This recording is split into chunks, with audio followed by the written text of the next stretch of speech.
Good morning. I'm Jackie Weaver, the co-chair of the art program and an art faculty member here at the College of DuPage. And I'd like to welcome you all to the 7th event of our 2021-2022 Visiting Artist Series. The series is a collaboration between the Cleve Carney Museum of Art, the Departments of Art, Architecture, and Photography at COD. And I also want to give a quick shout out to Paul Thompson in Multimedia Services for making it possible to hold this event virtually today.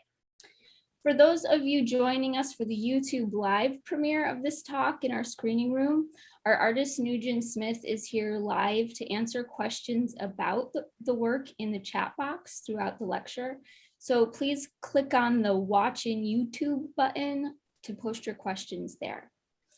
Today, we are joined by the very talented artist and rising art star, Nyugen Smith, who I have the great pleasure of introducing. Nyugen E. Smith is a Caribbean-American interdisciplinary artist based in Jersey City, New Jersey. Through performance, found object sculpture, mixed media drawing, painting, video, photo, and writing, Nyugen deepens his knowledge of historical and present-day conditions of Black African descendants in the diaspora. He is most known for his signature series, Bundle House, which he has been working on since 2005. Nyugen holds a BA in Fine Art from Seton Hall University and an MFA from the School of the Art Institute of Chicago. In a catalog essay for Listening to the Echoes of the South Atlantic for an exhibition in Oslo, Celine Wendt sets the scene for one of Nyugen's performances.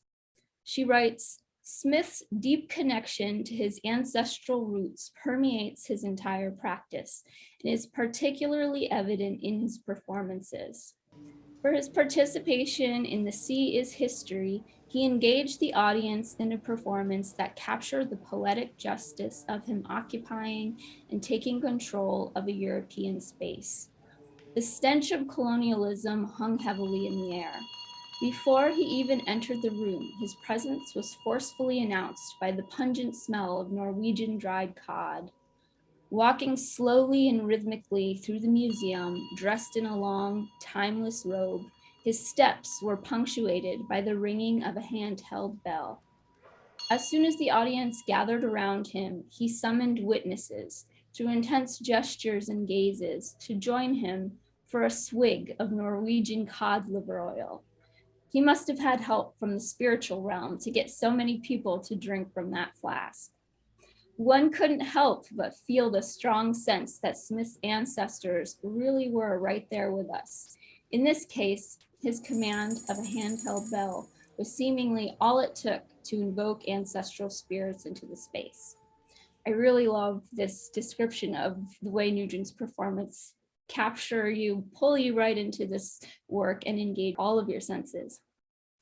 That was certainly my experience with his work when we were in grad school together here in Chicago. I also remember that he was always in the studio and he pulled more than a few all-nighters on campus because he was right in the middle of an installation or experimenting with some kind of media or material that was brand new to him. So we're really happy to have you here today. Nyugen, thank you so much for being with us. It's great to see you again, and I'm going to turn things over to you. Thank you so much, Jackie. I really appreciate it. It's great to be with you here, and thank you for the invitation to join the DuPage community. And really excited to be here and share my work and ideas and engage in conversation with everyone that's present. So I'm going to begin with just giving you a little bit of a background, which kind of sets the stage for my trajectory as an artist. It brings together and centers some of the ideas and the ideas of aesthetics that are all part of my work. So this is my father. My father, Michel Nigel Smith, is from Haiti, which is an island in the Caribbean, which shares a border with the Dominican Republic, as you can see the border here. My mother is from Trinidad and Tobago, and this, ironically, is where I spent most of my formative years growing up as a kid. My parents were divorced when I was really young. And so I went to Trinidad to live with my mother's family. My mom stayed here in the United States. And so one of the things that I learned and came to understand later on in my career is how much the environment the environment in Trinidad played a pivotal role in the way that I see materials, the way that I understand materials, and the way that I utilize materials in my work. This is the backyard of our family home in Trinidad. This photograph was taken probably around 1980. So this is my uncle and my grandmother, and they are in the backyard building something for the chicken coop, which is back here. So one of the things that I came to understand later in life was that much of what was constructed, as we can see in this photograph here, in the lived environment, so much of what was constructed in the lived environment in Trinidad was created out of found materials. So people salvaging materials from all different places to bring them together to create some sort of structure that provided some sort of purpose. And in this example, the purpose is to create a home for the chickens that my grandmother kept. As I started to continue to make work and really think about place and space, I really started to be brought back to thinking about my family ancestry in the Caribbean. And I became really interested in aesthetics in the Caribbean, other artists who were working in the Caribbean region, when I discovered a magazine was founded called Arc Magazine. And that was a magazine that was specifically directed towards artists of the Caribbean and the diaspora. And from engaging with this publication, I started to get really excited and encouraged to continue to make work that explored my Caribbean identity. And so it was at that time that I also made the conscious shift to identify myself as a Caribbean American artist, knowing that and feeling that so much of my Caribbean heritage had informed or is currently informing my artistic practice, the way that I see the world and process the world, the types of food that I'm really interested in, the music that I'm really interested in, and the types of travel and trips that I actually take. This was one of the first explorations of thinking about maps. And this piece here is a tongue-in-cheek approach. It's called House Borderlines #3, ILD Triba Martica. And it is really a tongue-in-cheek approach and really thinking about the way that some people speak about the Caribbean as though it is a monolithic thing. So as we know, the Caribbean has so many different cultures, so many different languages, so many different festivals and customs all throughout the Caribbean. And so here I am taking 5 different Caribbean islands and smashing them together. And finding some sort of, as I rotate the outlines of these Caribbean islands, finding the one position that I would like to kind of keep to create this new fictitious island, which is a combination of these 5 places. So as a result of that, we come up with the portmanteau, which is the title of this piece, which is the new island, Triba Martica, Trinidad, Cuba, Martinique, Haiti, and Jamaica. Here is another map that was created, Borderlines #6, Imembe, and this is actually the island of Hispaniola, which is the name that Christopher Columbus gave to the island when he arrived there. The indigenous name is Haiti, and that, if I remember correctly, means the land of hills, of high hills or tall hills. And here is Haiti, and here is the Dominican Republic on this side. This map, interestingly enough, is turned 90 degrees counterclockwise. And the reason it's in this position is because when I started to, when I printed out the map to begin working on this piece, I left the studio, I came back into the studio, and it was facing me in this direction. And when I looked at it, it looked like a figure kind of running across the ocean. And I thought that that was a beautiful way to begin to engage with this particular work and the ideas that I wanted to explore in this particular piece. My work itself, as Jackie mentioned, a big part of my work is a series titled Bundle House. And Bundle House literally translates into bundling materials together into making a house. And this speaks to the idea of those who are forced to flee their home because of some sort of event, whether it's a natural disaster, whether it's war, famine, genocide, and having to rebuild those people having to rebuild their lives from things that remain. So literally bundling materials together to make a living structure, and metaphorically pulling the pieces back together again in order to start life anew. And so I wanted to really investigate this idea of what does it mean to start anew with this particular work? And where am I starting anew? I'm starting anew with this new configuration, this new orientation of the island, which looks like a figure. So I'm starting with this idea of that's embedded in Haitian voodoo, which is the one of the major and the official and official religion of the Caribbean island. To think about a new Loa or deity for the Caribbean island. And I really was thinking about this new deity as this deity, and this figure here is a representation of this deity. And this deity is a new deity for reparative justice in the Caribbean island, for reconciliation between Haiti and the Dominican Republic after many centuries of turmoil and conflict between the two. So I wanted to kind of dive into that history and bring those elements into this work.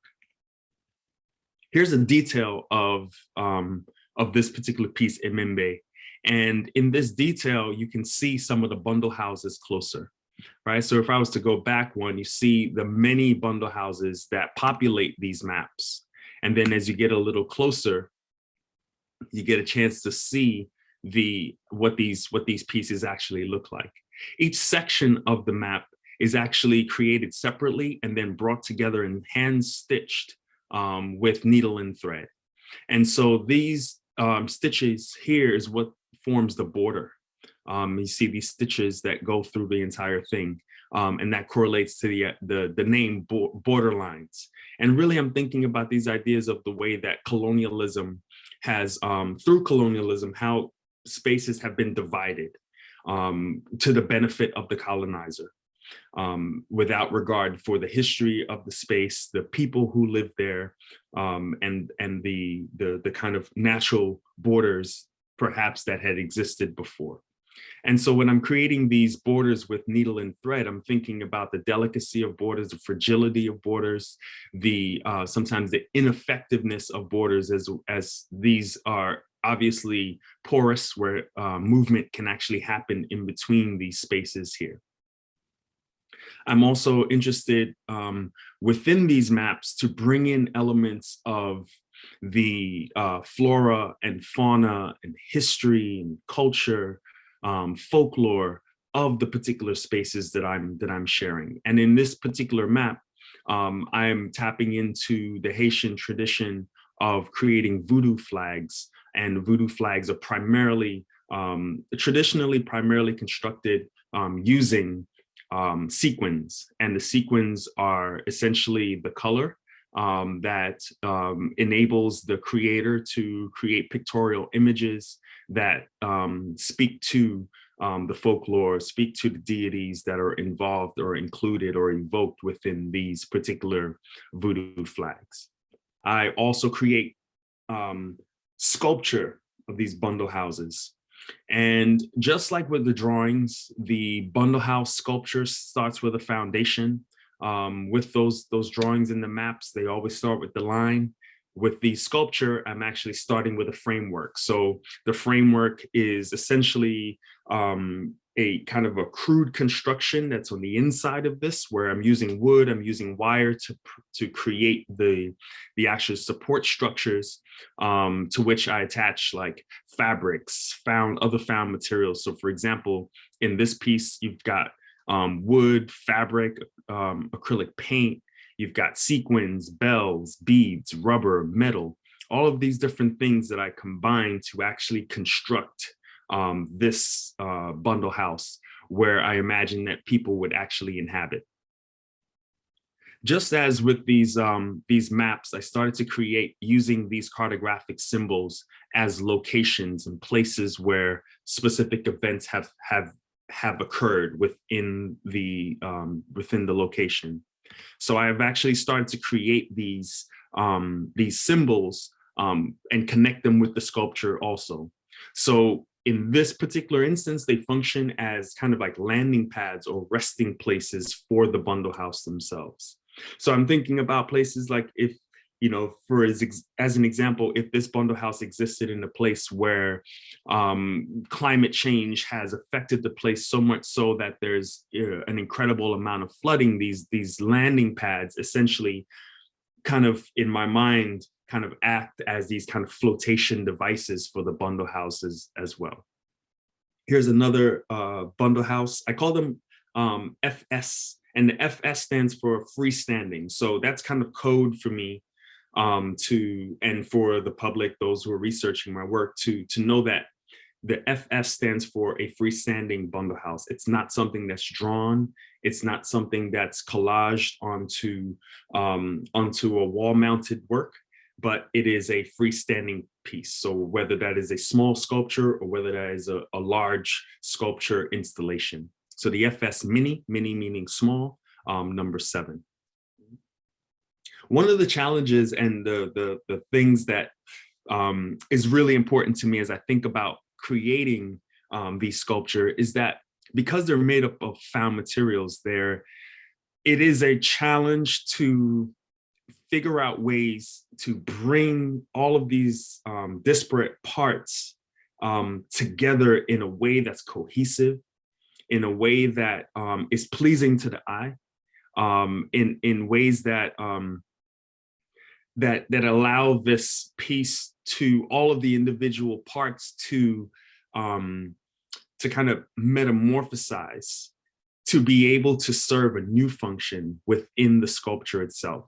So the challenge ultimately at its core is to use these found materials and integrate them within the sculpture in a way where they lose their individual identity and come together to serve a specific function within the construction of this particular house. And that's the fun part for me.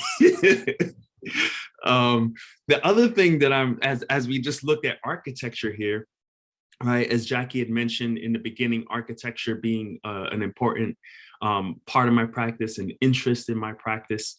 I always say that if I was to come back in another life, I'd come back either as a chef or as an architect.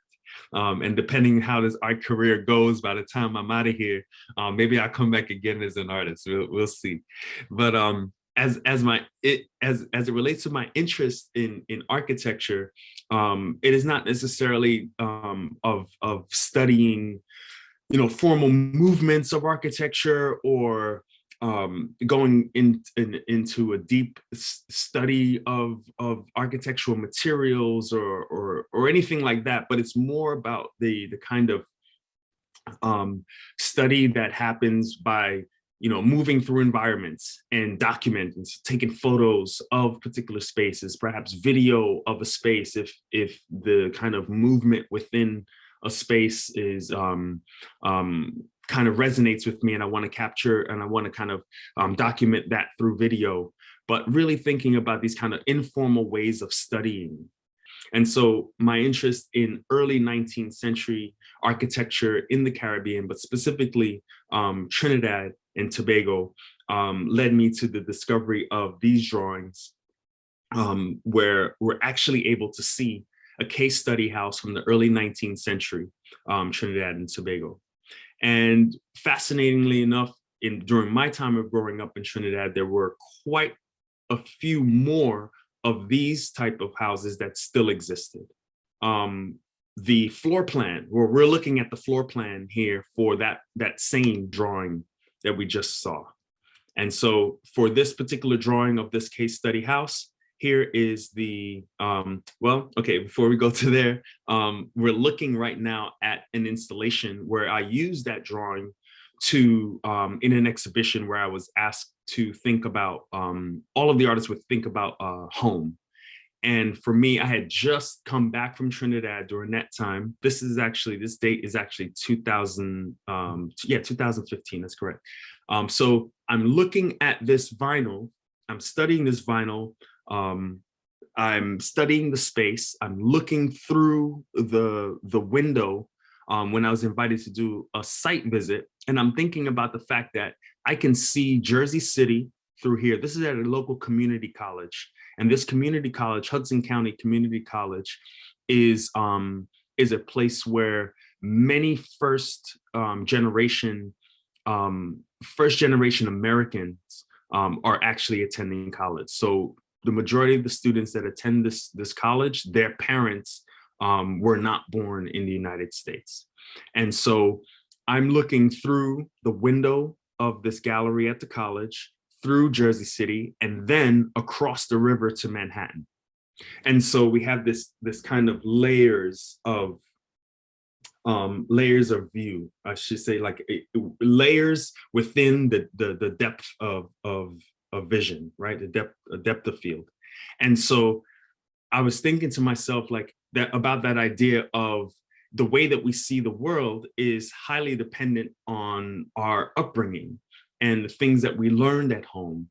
And so I thought it might be interesting to use this, this drawing of the case study house to put that in front as the way that, as the lens through which I see the world. And then also too, in thinking about the fact that my family migrated to New Jersey, Hoboken, New Jersey, and then to Jersey City. And then New York City was always this kind of aspirational place. And still is this kind of aspirational place for many people around the world, but specifically thinking about people from the Caribbean, a lot of times, like, they won't say New Jersey, they'll just say New York, because that's the kind of place that New York has kind of embedded. New York has embedded itself in the aspirational mind and heart of people all over the world. Here's the floor plan for that house. So what I did here was took that same drawing, the architectural drawing of the floor plan for that case study house, and I used plastic tablecloths, thinking about tablecloths that I would have seen growing up in Trinidad. People all around the Caribbean have these types of plastic tablecloths with the flowers on them and such, but I wanted to kind of think about my lived experience and bringing that tablecloth into the home, into the lived structure, and then adding soil. This is soil that I sourced locally in Jersey City, but placing that on top of the tablecloths to create the line drawings, right? So we think about the home, the kitchen as the kind of center of the home, the food as an indicator or signifier of culture. This was one of the times that I began to really think about utilizing older ideas. I should say, like, utilizing and deploying older ideas within exhibitions and special projects. And I started that mainly because I had so much going on at the time, and I knew that I didn't have the time to create new work for that exhibition. So I asked myself, what do I literally have that I can tap back into in order to show, but something that is new to the public, and something that would offer me the opportunity to also return to investigate a little bit more. And so, when we think about the ideas that we have and the things that we put in the background, sometimes those ideas are, years later, they become more relevant and even stronger if we look back into our archive and our catalog, into the ideas that we perhaps have put behind us.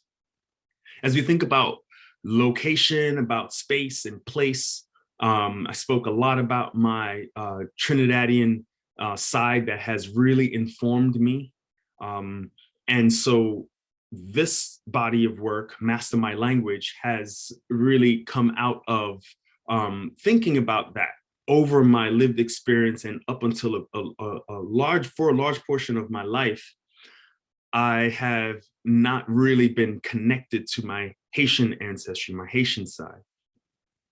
And so I wrote a poem when I was in grad school about my disconnect from Haitian ancestry. Writing is also a big part of my practice, as Jackie shared in the introduction.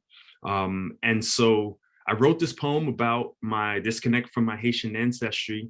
And after I wrote the poem, I said that I really wanted to kind of continue to explore it a little bit more. What does an art object of this poem, or related to this poem, or derived from this poem, look like? And so first thing I decided, all right, let's just literally make it where we can read the poem as an object.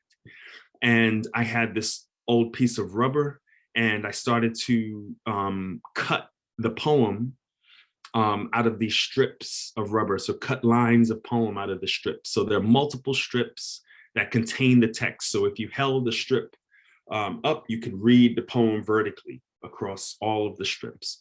So this is kind of a mass, a jumble of these strips of rubber that are placed together.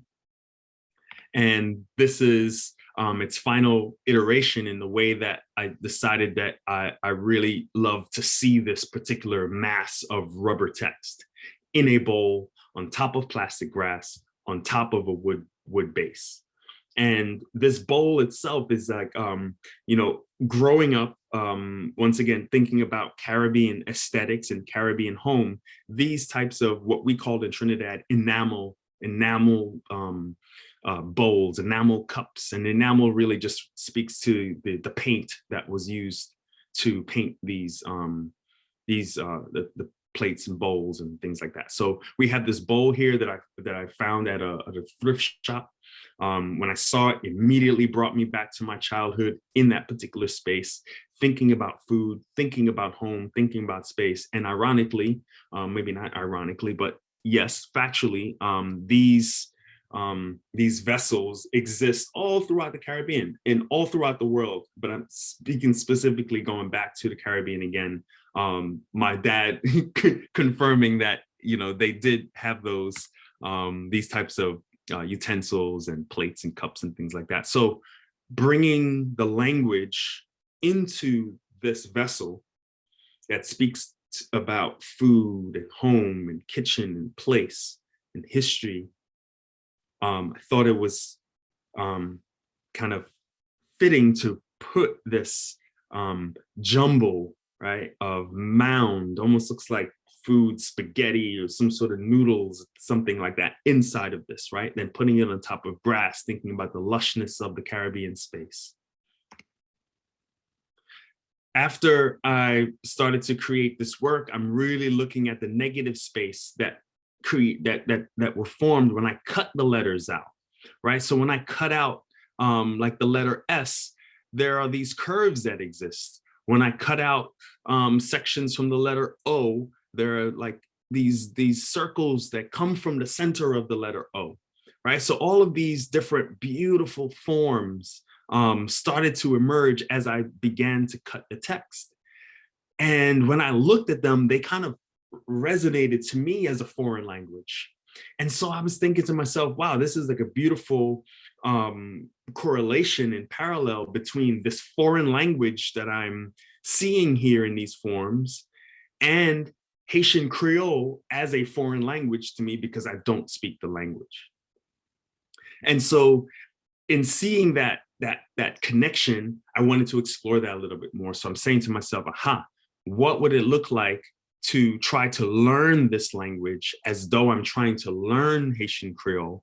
And so I went back to this kind of Western pedagogical model of having these lined paper with the red line margin and copying the original text, something that we did as children growing up in Western education system, of copying the printed text as a way to learn how to write, learn how to read the language, and specifically speaking about the English language. And within these works too, now I'm also bringing in these other elements of learning, right? The act of learning. So whiteout, for example, the yellow, thinking about highlighting yellow, highlighting in yellow the areas that need focus, that need attention. Also using the smudges, right? Thinking about the way that sometimes, especially as kids, when we're learning to write and things like that, how messy sometimes the pages were, from the hand moving across the graphite, from, you know, trying to erase when you didn't have an eraser, or your eraser is not that great. Okay, here's an installation view of a few of these Master My Language works on paper in exhibition. And after creating them on paper, I then started to look at them and feeling as though they were like these sonic objects, like they had sound. And so I wanted to know, what do these sound like? And so I partnered up with a former colleague of mine who has a degree in music, and avant-garde jazz is his specialty. And we started to develop a musical notation system for this series. And these are the two that we've scored so far. So listeners can actually, visitors can actually listen to the score for each one of these. This book has been a pivotal text in my practice, especially as it relates to performance. And this was introduced to me by my mentor, friend, former professor, Denenge Akpem Deist, who was a professor of mine at both Jackie and I's at School of the Art Institute of Chicago. And this book, Black Theater, Ritual Performance in the African Diaspora, has really changed the trajectory of my performance practice, and really has helped me to also think about the way that I engage with my installations, especially at this moment. This is a performance, when I think about place, right? We talked about place as in the region, Caribbean region, talked about maps as a kind of locator of these places, talk about language as another kind of locator, another signifier of space, heritage, culture, and the exploration of language through the different forms, having the sculptural piece, having the written poem piece, having the mixed media works on paper, and then having the sound, right? So all of these different layers that come from the pursuit of and the engagement with one idea. So how many ways can I utilize an idea to continue to learn from that initial thought? I believe that there are ways that we learn about something through reading, obviously, through writing about it. We learn about hearing, right? The kind of stories, or listening to others who have expertise or knowledge in a particular area, and then also through the body. And so my performances serve as a way for me to have a deeper understanding of the things that I'm really interested in. And it also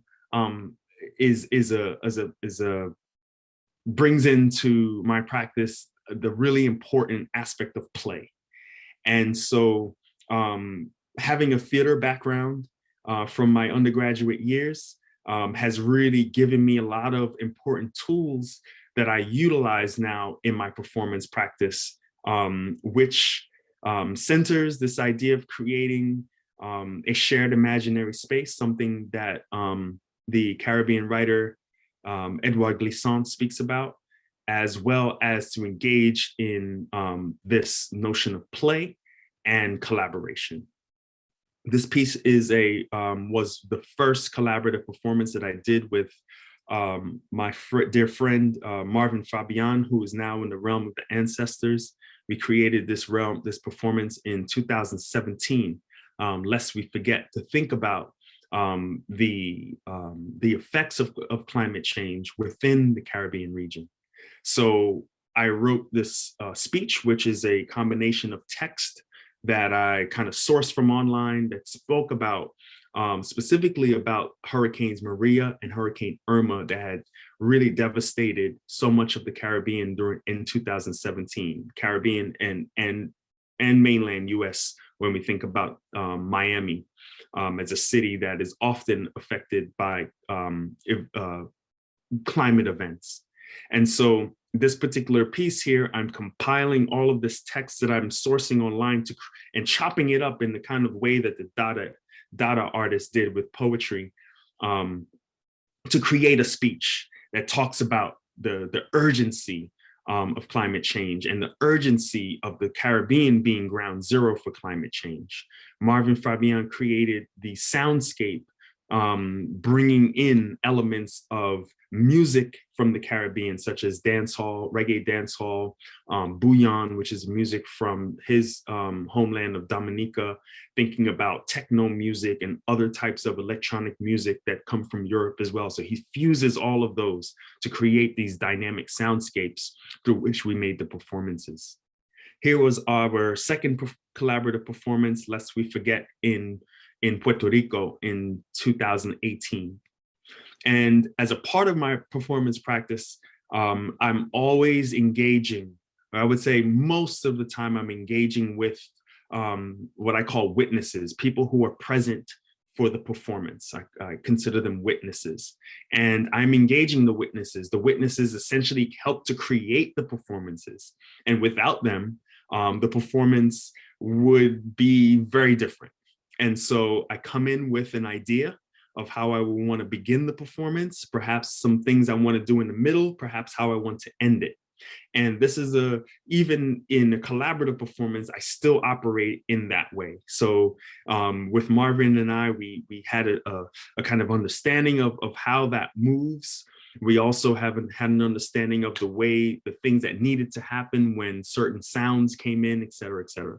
So this is the beginning part of the performance where I actually had witnesses kind of untangle these banners because they were all bunched up together unintentionally. And so it was a beautiful task of being present with them while they actually work together to untangle this mass and mess of these pendants before we can even begin. So them kind of working together, trusting each other, helping each other out, not knowing how it was going to unfold, and then realizing once they untangle the pendants, to see how their efforts have helped to shape the performance, I believe also keeps this experience within their hearts and within their minds. Tracy War, a writer and scholar, thinks about art and writes about art. One of the things that I came across, a writing of hers from during my time in Barbados, she wrote that she'd rather have her work leave monuments, I'm paraphrasing here, leave monuments in the hearts and minds of people as opposed to some sort of physical object that's left in the midst of the people. So I believe that through engaging and having the witnesses help to create the performances themselves, that is something that resonates with them for a long time to come. This is the culmination of the performance. This is the performance that Marvin and I did in 2019. This was our last collaborative performance together. We created this at the Peréz Museum at the invitation of the Peréz in relation to an exhibition that I was a part of there titled The Other Side of Now, Foresight in Contemporary Caribbean Art. And it was curated by Dr. Marsha Pearce, who is a scholar, writer, and artist herself in Trinidad. and Maria Elena, who is curator at the Peréz Museum in Miami. And so we created this performance here in the outside of the museum as an extension of the object that I had on view, which thinks about this, created this kind of fictitious narrative that the Caribbean plate, which is the tectonic plate that the Caribbean rests on or is included on, the idea was that the Caribbean plate broke away from its current location. And as it moved west or moved away into a new uni ocean, the Caribbean plate rose up out of the water. And so all of these Caribbean islands that were once separated by bodies of water are now together on one landmass.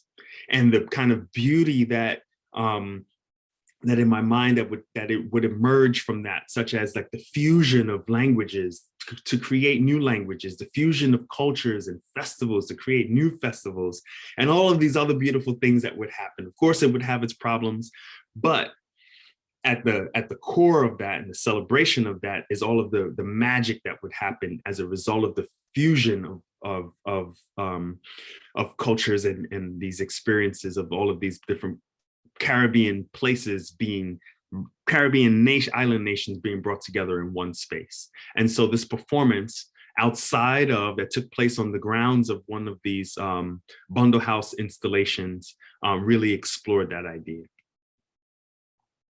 Site is very important, as I say, to my work. This was a work that was created in Barbados in 2017 during my residency there. And this residency is actually on a former plantation, sugar plantation, which is now converted to a dairy farm. However, my intention there was to really think about and to make work that explored that particular land there. And in relation to Barbados as a whole, as one of the, as a place that had the most sugar mills per square mile in the Caribbean during slavery. And so this particular location still has the carcass of the sugar mill that's here. And so I made work on these grounds constantly. And here I am kind of going through these exercises of thinking about labor, thinking about the way that African descendants labored on this particular land, thinking about the way that they loved on this particular land, the way that they shared and grew families and all of the different experiences that they had here. They died on this land, they suffered on this land. And so here I am engaging in an action to kind of think about the labor and what their bodies, minds, and spirits went through during that time. Resting on top of a mound. Many of the locations around Barbados where that are marked as the mass graves of African descendants have these mounds that are still very prevalent. And one of the reasons for that is that Barbados, unlike many of the other Caribbean islands, is predominantly like coral rock.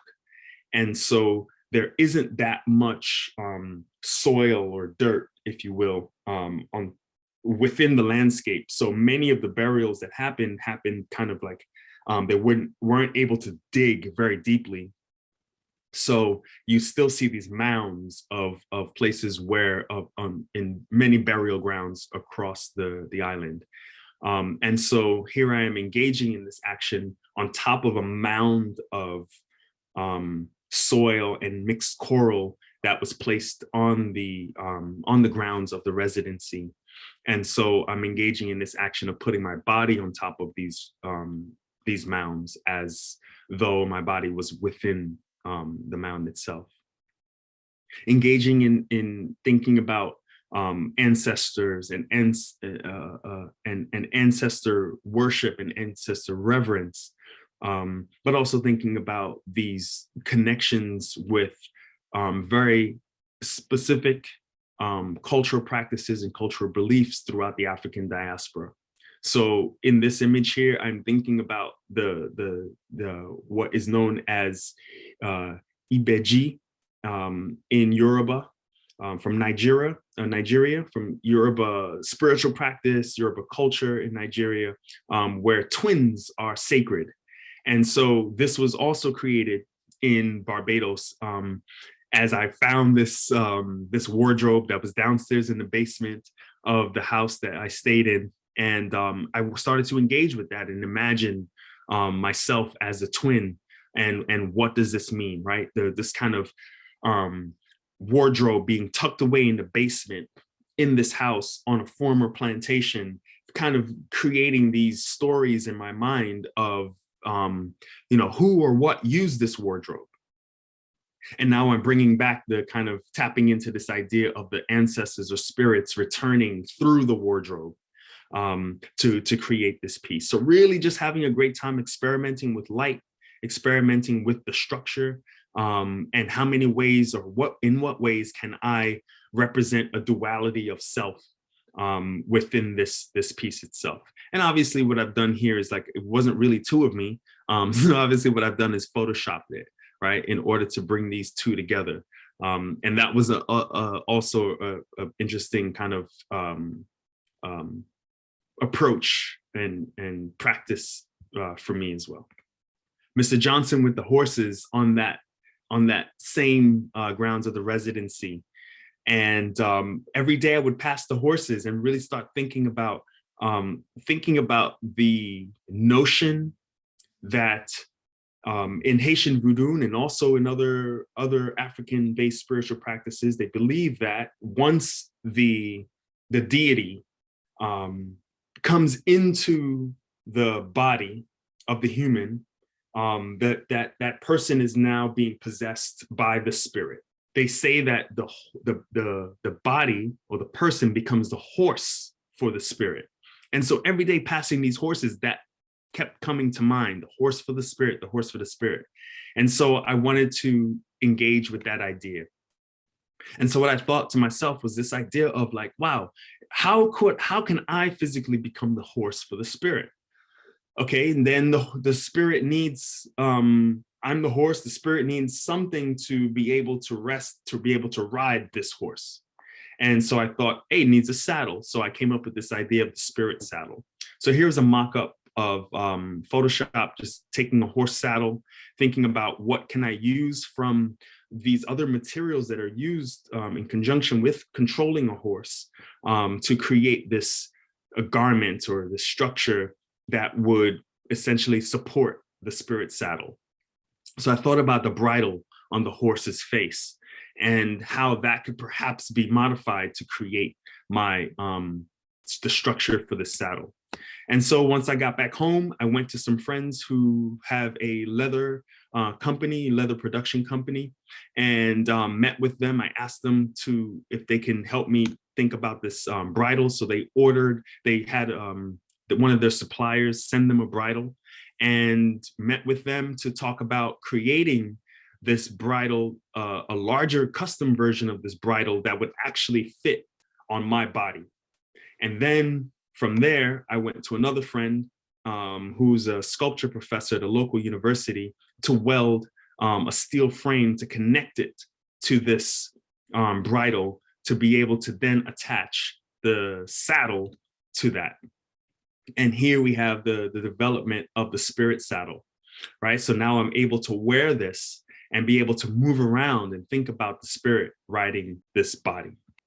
And so with this idea of continuing the idea of collaboration, continuing the idea of learning from and within a very specific space, I went back to Martinique, one of my favorite places in the Caribbean, have many friends there, and it has been really pivotal for me in terms of my development as an artist and specifically my performance practice. And so I went there to study with choreographer, dancer, Christiane Emmanuel in 2018. to develop a performance or develop performance movement vocabulary for this particular performance. So when Christiane and I met, when I went there for residency and performance festival, I learned about her practice of dance and choreography and how connected to nature and the history of African descendants that her practice is rooted in. And so when I knew that I wanted to develop a kind of a dance vocabulary for this performance, there was no doubt that I was going to go find Christiane Emmanuel and go and spend time with her. We spent 2 weeks together, every day for 2 weeks, Monday through Friday together. And the weekends I'd train on my own, probably about 5 hours, 6 hours a day, training in this space, the La Maison Rouge, which is a dance studio that she has established there in Fort-de-France in Martinique. This leads me now to my final, one of my most recent projects, and is a music project that I've created in collaboration with my brother. It's called Algorithm, a Bundle House Sonic Relief Pack. And this album was created it actually began when we went into lockdown and the pandemic here in the Northeast in 2020. And I didn't have it within me to get in the studio to make drawings and paintings. And so I turned back to writing again, and poetry and sound. And so created this album, which is essentially an outpouring of emotions, of thoughts, of wishes, of hopes for the future, and thinking about collective unity and moving together out of this period of time that have affected us all in so many different ways, but really specifically thinking about the experience of Black and Brown people here in the United States, but also within the African diaspora, the Caribbean diaspora too. So within this box set here, which the album comes in, there are other elements that are still connected back to my artistic practice, which connects back to these topics of performance, topics of history, art, culture, rhythm, music, folklore, and it is available for the public to sample and also collect on the website algorithmmusic.com. All right. So thank you so much for your time and enabling me to be able to share these, I guess, essentially a journey through my life and my creative practice, and looking forward to engaging with your questions. Yeah, thanks so much, Nyugen. That was really excellent. And I would encourage everybody to check out the website where you can watch some of the performances that Nyugen was talking about. You can listen to the music. There's just a lot to check out on the website as well. So definitely make your way over there. We do have time for just a couple of student questions. I know a lot came in. Hopefully a lot of people were asking some questions in the chat, but maybe we'll just get to 2 or 3 of these before we let you go. So the first one, let's see, related to performance. How have you built the confidence to perform such powerful performances? Do you have any advice for students in this area? The confidence came from, first of all, the invitation. Someone invited me to make a performance. And I love to give names because I think it's important. This is a historical record that we're creating here, essentially. And so when people are accessing these historical records for posterity or for research or whatever it is, to have names and connections. So Rebecca Jampol, who herself was a performance artist, and she began a space for artists to have solo presentations of their artwork in Newark, New Jersey at that time. And it's called Solo's Project House. And when I did a solo show, she invited me to make a performance. And so she said, you know, I think it would be great if you made a performance. Let's talk about that a little bit, what it might look like, et cetera. And I was like, but my theater background has really helped me, given me the confidence, actually, you know. So I say to those who are interested in performance, study, you know. So if there's a certain type of performances that you resonate with, like, look at those performances, read about those performances. If it's not like the traditional kind of performance art as many of us kind of imagine in our head, if it's more like theater, if it's more like dance, look at those things, you know, to help inform you in the way that you move forward in making your performances. So one more question. Your work is very research-based, and particularly like this emphasis on the lived experience. So for people who are approaching your work and might not have that context, what do you want the audience to walk away with, even if they're not educated about all of these subjects, these really complex subjects that you're working with? Yeah, that's a great question. I always say that one of the things that I strive for, and I don't know if I'm always successful at that, is to create space or have space exist within the work that others can find themselves. With the work itself, whether it's materials, right? We've all come across an old piece of cloth. When I'm creating these objects, I'm often thinking about that which is universal, that can help people to enter into the work and to find themselves within the work. With performance, there is something about sound that allows me to be able to connect with others and help them to find a place within the work to connect. The kind of interactions, like one-to-one interactions or group interactions within the performances themselves, where they're also living the experience of being a part of the creation of the work. And so that is something that they understand, their own experience within the making of a work. And at the same time, there are aspects of the opacity, right, of the inability for people outside of a particular cultural context to be able to understand. There's a certain aspect of that opacity that I also am really interested in creating, because there's one thing to say that we're making work for everyone, for the masses, and there's also another thing to say that the work is also specifically intended to do something or to activate something within a particular community. So I'm also interested in those areas where people don't understand or can't penetrate the work as well.